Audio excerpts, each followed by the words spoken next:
Welcome back, fellas, into this new video of Tech Express. Today let's check out how to get started with BlueStacks.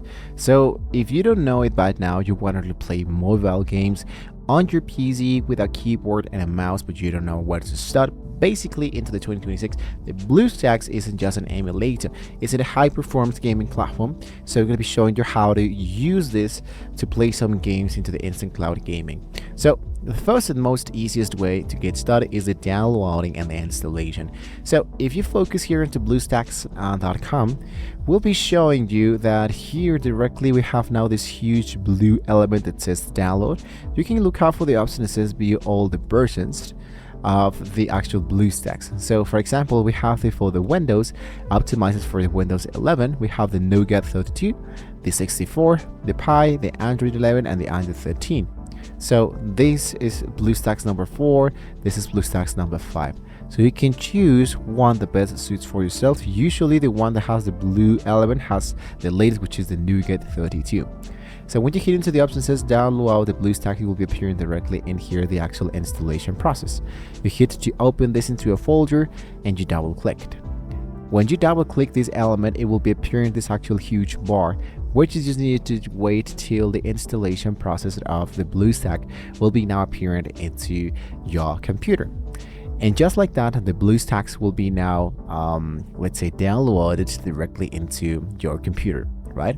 So if you get a hardware virtualizer error, you must enable the BT in your computer's BIOS, and the BlueStacks will run 10 times slower without this if you don't do this. So you might want to see where you can enable that. So I can, let's say for example, just where to enable BTX in BIOS. And depending on the computer that you might be having here, we have the actual instructions on how you can get started. This is totally depending on the actual computer they're going to be using. So to set up the Google Play Store, once this has been correctly opened, you will need to sign into your Google account. This is safe. It's just like signing into a new Android phone, so you don't have to worry about that. The search for your game and hit into the install, because it's 2026, most games are now 2 GB for example, so make sure you have enough disk space, right? So basically, before you have to open the BlueStacks, it will be showing you here this huge bar. This might be asking you, well, let's say for example, to analyze your computer and see if it's safe and if it's correct to use BlueStacks into your computer, because most computers or a few computers don't have the actual compatibility of that element. So you might want to be sure that you are enabled, or let's say for example have the BT directly inside there. Let's wait a few seconds and see what happens. Now if you focus into the right section, you have this huge element that says settings. When I click directly here, let's check out the performance optimizations out of it. So for example, let's make this fast. Usually what I do with the CPU, I stick around with 4 cores. The memory allocation, I stick around with at least 4 GB, but if you want, you can stick around with high, which is 8 GB if you have a gaming PC. Now the bulk-in render is the most stable for Windows 11, so we can use this to prevent crashes in graphical elements, right? So frames per second, I stick around with 60 frames per second, and here let's go for no, save my changes.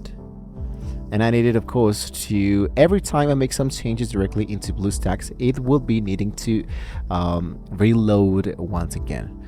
So if you have a high refresh monitor, what you can do is to slide this up, playing mobile shooters, right? And playing these shooters at 120 frames per second feels like a totally different game, and it can be really helpful, but this is only if you have the availability to work on it into a gaming PC, right? So you might want to take that in mind before you start making that element. Now to configure some few controls, the BlueStacks usually has a mod controls preset for big games, right? So basically what you need to do is to make sure that just use the drag and drop icons into the game button. You can map those directly really fast once again into the settings elements. So when you are directly into the BlueStacks, what you can do is you go for the app administrator of your section here, close it, and this will be making the emulator of an actual in this case a phone. So you can be changing the configurations of the gamepad here, the preferences here. You can choose which emulator you can want to use. For example, a Samsung Galaxy, a OnePlus, a Google Pixel. There are a few attachments ready, and you're actually good to go. So directly inside here, what I can do now is to go directly into the home dashboard, so we can start downloading my first game. For example, this one. So I just click directly in here and go for install it. And this will be automatically downloading this game, which is available only for a phone element. So I can install this directly inside just wait a few seconds till the installation has not been correctly done, and we are actually good to go. So let me talk a little bit more about the troubleshooting. If the BlueStacks start feeling sluggish, you can hit the trim memory button on the sidebar and clear out the actual junk of the data and speed up the application a little bit.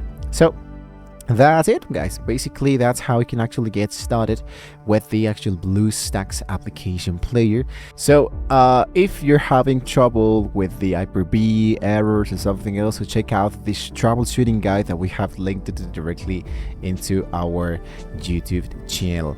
So once again, don't forget to like, share, and subscribe for the channel, guys, if you want to see more great tools how you can get started with this emulator of BlueStacks into your computer. Thank you once again for watching, and hopefully we can all see you guys next time.